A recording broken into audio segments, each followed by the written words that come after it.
Hello, this is Brian P., and welcome to Scaling the Well. Be sure to follow me on Twitter at Scaling the Well.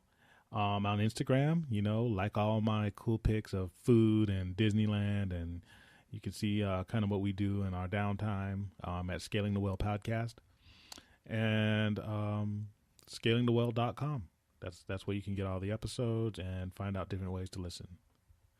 So it was funny because I wasn't planning on doing a podcast episode until after Christmas, but then I realized, you know what? Why shouldn't I be doing it? If I have some time to do it, I'm going to sit down and I'm going to bust one out for you guys. So, this is a phrase that I've been thinking about, and really didn't. There's all kinds of ways that people put this particular concept, but I just say, benchmark your Let me say that again.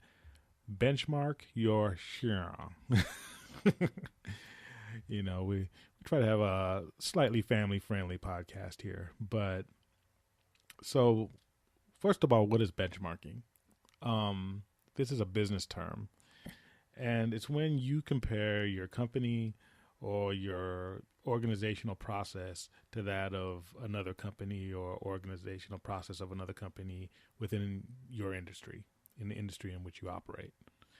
And this is a very important part of coming up with strategic plans, making adjustments, forecasting, because it kind of tells you where you stand, what you're doing right, what other people are doing right, what's working, what's not working, and what your industries, where they're headed. And if you always want to be, and I've told you before, if you're an organization or if a human being, because this podcast is about human beings, and we just use, business lexicon in order to, for analogous purposes. You always want to remain in the growth cycle of, in the product cycle, there's introduction, growth. Well, you always want to remain in growth. So, you never want, maturity sounds good. And of course, as human beings, we always want to be mature. But right after maturity is decline. And that's the product cycle. So even if you are 99 years old and you're bedridden, I would love to think that, people in that situation are still learning something. At least that should be the goal, right? That's the optimum. So why should you benchmark your life? Okay, so we just talked about why it's good for a business. I think that a lot of people, they tend to get stuck and they think about their own dilemmas and their own problems. And again, these are things that I've gone through myself. I always tell you guys, anything that I talk about on my podcast are things that I've struggled with or I've seen other people struggle with who are close to me. And we tend to get stuck in certain areas, whether it's the job, whether it's a relationship, whether it's just your place in life and you feel you're not where you want to be. So benchmarking can be, it doesn't have to be, but it can be the first step in goal setting because you find out where you're at really quick. And now I want to be careful with this because I don't want you to think that I'm asking you just to compare yourself to other people. I kind of am, but not really. I'm not saying, because we do too much of that in this society. Look at that person or look at him, look at her, I want what they have. That's not what I'm saying. What I'm saying is I want you to take account of your strengths. And you can do that by benchmarking and looking around and seeing what other people are going through. Not necessarily people but just people in the world. And people maybe, even in your community that are, what are they doing right? How are they stuck? If they're stuck, they're not going to be the same stuck as you. How did they get out of it? You can find mentors and people who may have little to no money. They might make less than you, but they have a piece of wisdom.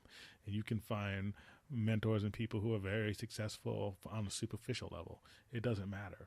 But until you benchmark, until you start breaking things down, you're not going to know where you stand, and you can do this for every life domain, income, social, spirit, even spiritual. I don't talk a lot about spirituality on this podcast, but I think the whole podcast in reality is about spirituality if you think about it.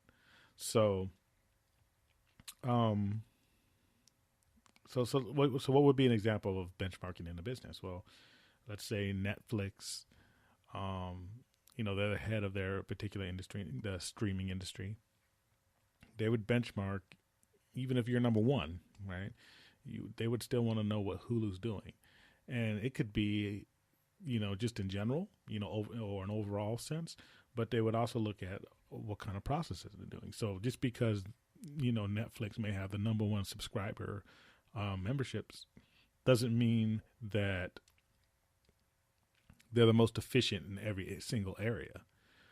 It doesn't mean that they're getting the best shows. Some shows are getting on Hulu quicker because even though they have strategic partnerships with networks. How can Netflix might think, well, how can we get in there? Or is there a different way we can go about that? Can we lower the costs by, not asking for exclusivity on certain things, because we are the number one streaming service. Maybe we can, maybe we don't need to have exclusive rights to everything because we already have a customer base that we need to maintain. And then we can go out and get original content on top of that.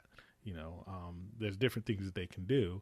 And by looking at Hulu, they're going to look at, the Disney streaming service which is coming out. I'm guarantee you, Netflix is already, if they canceled Daredevil and a lot of the Marvel shows on there. I guarantee you, their people are already looking at what Disney's going to do because Disney does a lot of things right and they really think things through. So they're going to be their competition, and that's going to be a huge industry shift, and they got to be prepared for it. So, yeah. But for you as a human being, let's just take money, because that seems to, it's Christmas time. Everyone's stressed for money, and as soon as Christmas is over, it's tax season. So let's just talk about money, right? A lot of people think they're broke. Well, are you broke, or are you just living beyond your means? We don't intentionally equate money with happiness, but I think that we stress when we don't have money, and for good reason, right? Because it takes money to buy food, it takes money for shelter, it takes money for the basic things.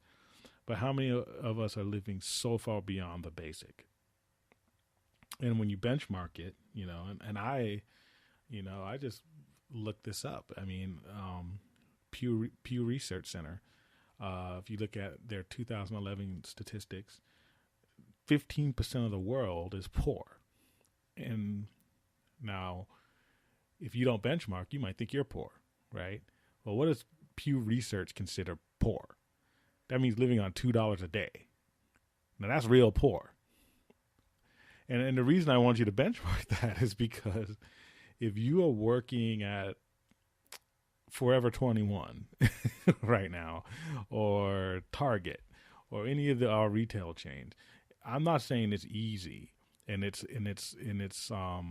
I'm not saying that we shouldn't advocate for higher wages and better healthcare. That's not what I'm saying. But what I'm saying is that from a psychological standpoint, you are still one of the richest people on earth. If you are on welfare in this country, think about it. Pew Research Center says living on $2 a day is poor. You know what they describe as middle income? Living on $10 to $20 a day. That's considered middle income when you look at the population of the earth. Everybody, all 7 billion of us, not just 300 plus million living in the United States.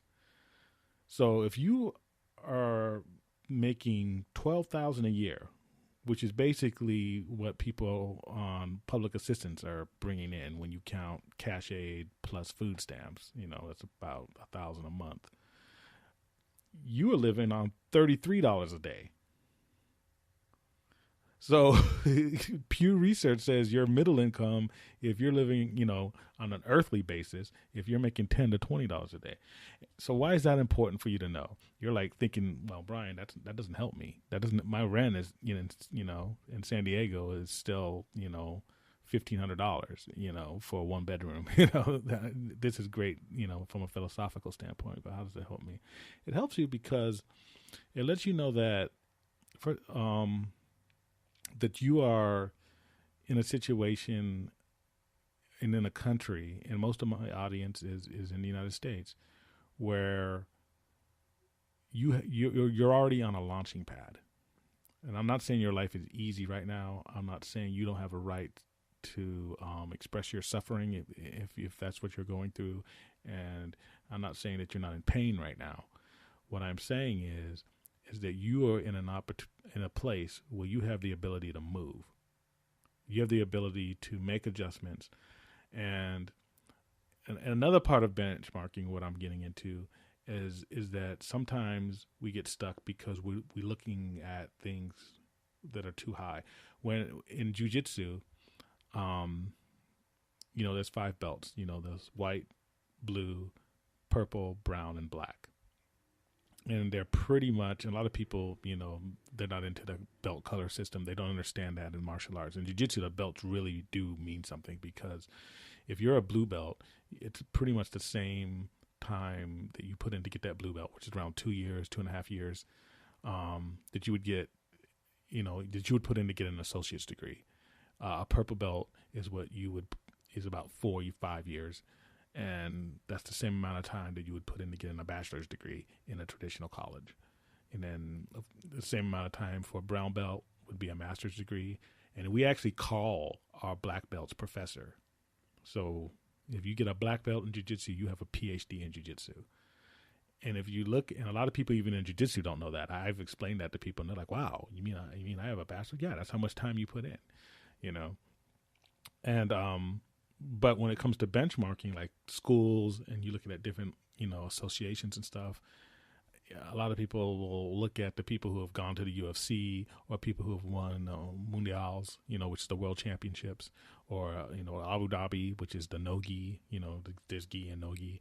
It's the no-gi world championships. And if a lot of schools, they have people from those schools who are competition heavy. And in some schools, they're just hobbyist schools. I always say, look at the blue belts of a school. That will tell you, that's a good benchmarking metric, because blue belts are people who are there for at least 2 years, and they stuck with it. And if they're doing well, if they stack up in competition, who cares if that school has a black belt world champion or a UFC champion that comes out of that school? If they got a solid core group of blue belts, that's probably the school that you want to join, or the type of school you want to put your child into. And how does that relate to the other stuff that I've been saying earlier about benchmarking? Well, I think sometimes we tend to look at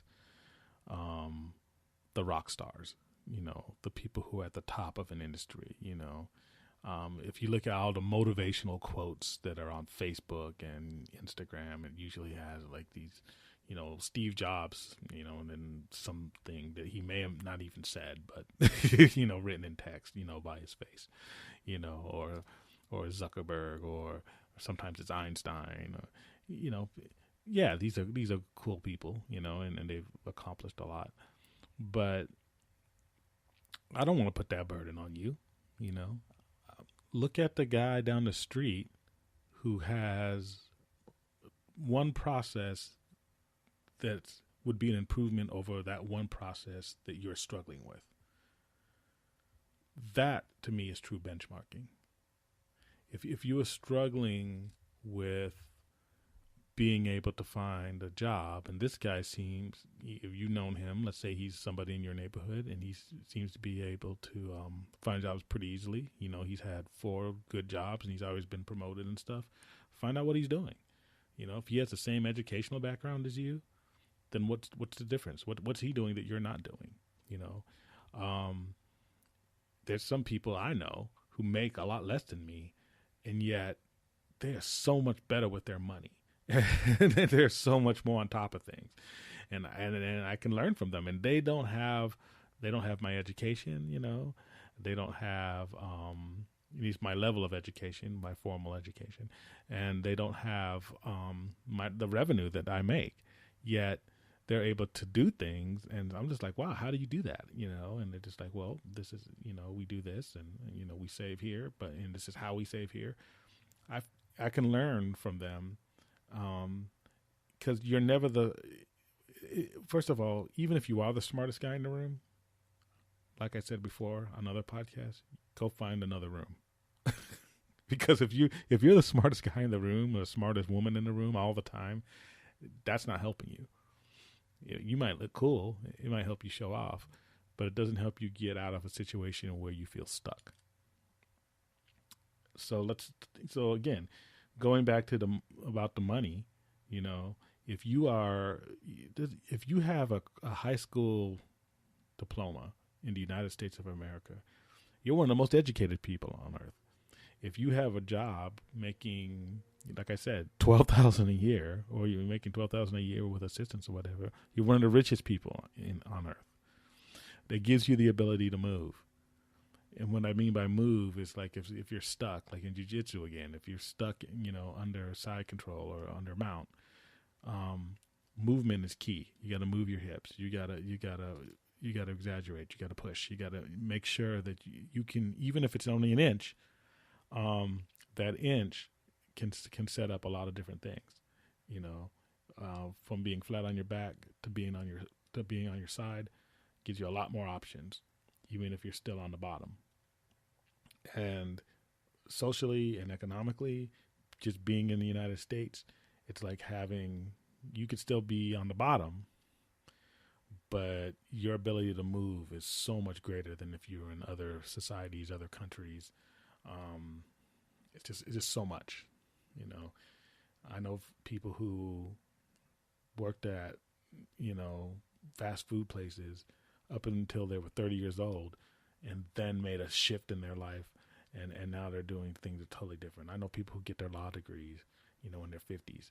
I know people who have started traveling the world and have figured out a way to do it financially, and they don't have degrees, and they don't even have jobs. They do it, you know, basically with trade and crafts, you know, things that I'm definitely not good at. And yet, you know, all they do is travel the world.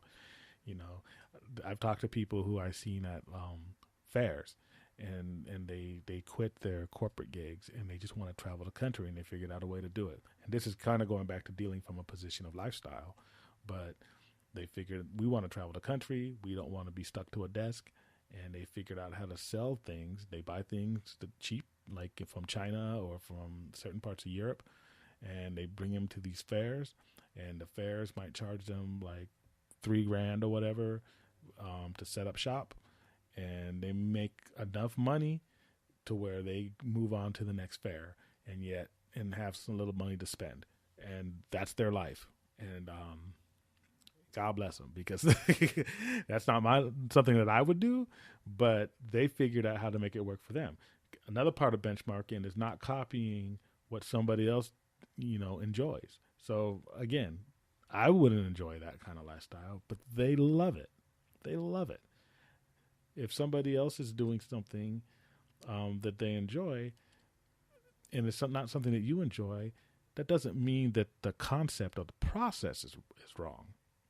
That process could still work for you, just with another occupation or just with another product or whatever. So so you can learn from everybody, and benchmarking is basically learning from other people and comparing, you know, a process where you feel stuck to people who have unstuck that process, and they can learn from you, because they have one process that seems to be working well for them, doesn't mean that they don't have areas where they need improvement, because everyone needs improvement. Continuous improvement, again, is always the goal. Socially, benchmarking is important, And we can go back, and I guess this is kind of a summary, and it's kind of appropriate because it's towards the end of the year of the podcast I've done this year. The Congo Calabasas paradigm. And for those of you who don't know what that is, that's when you have a girl in Calabasas. She was born, raised. She has money. Her family has money. And let's say her boyfriend dumps her before prom. And that's the biggest stress trauma that she's ever felt. And then you have a girl in in the Congo, whose village is about to be attacked by a warlord. She and her family could be killed or raped, then killed, and that's the trauma in her life. And if you could instantly snap and take both of those girls to a hospital at those particular points in their lives, they would have the exact same stress hormones. Their CAT scans, their brain activity would be the same, as far as stress. Both of them would be stressed out. And we would look at the girl from Calabasas and be angry with her. It's like, why are you so stressed out? Well, if that's the worst trauma she ever had, why wouldn't she be? In comparison, it looks silly if you just look at it as an outsider. But that's how people deal. They react to what they have experienced. You might say you're hungry right now. Are you as hungry as somebody who's living in a village in South America and who, eats maybe once a week? No, you're not that hungry. But to you, you're hungry. Benchmarking helps put things in perspective. And it helps because it's an exercise, and we always talk about this, it's an exercise in empathy. Because once you start benchmarking, you're like, oh, okay, maybe my job isn't that bad. I've dealt with this at work. I've dealt with this, as far as family matters are concerned. When I get angry or frustrated because somebody's not making what I consider to be the correct decisions, I have to go back and think, well, where did that person come from? If that person comes from a different environment than myself, they're going to make different decisions than myself. And why am I getting angry when I know that I don't always make the correct decision? Somebody could look at me when I make a decision and say, well, why did you make that decision? That was ridiculous. Why did you do that? And, so hopefully people have empathy for me when I mess up or when I slip and when I fall. I could easily tell you guys that never happened, but it does, and I have a lot of things in my life. And if you're one of the type of people who are like me, who have a good career, who have a home, their own home, who are married and in a good relationship, and you have all these things that on paper look good, that doesn't mean you don't need advice. That doesn't mean you stop benchmarking. That doesn't mean that your empathy should go down. You should keep working, and you need to work harder than other people and to make that empathy maintain and go up if possible, because it's very easy to start looking down your nose at people. And it's not only not good for them, but it hurts you in the long run, because that's when you stop learning. And, we're back to the beginning of the podcast, right? So benchmark your shit. This has been Brian P. This is Scaling the Well. And you guys have a happy holidays. I'm out.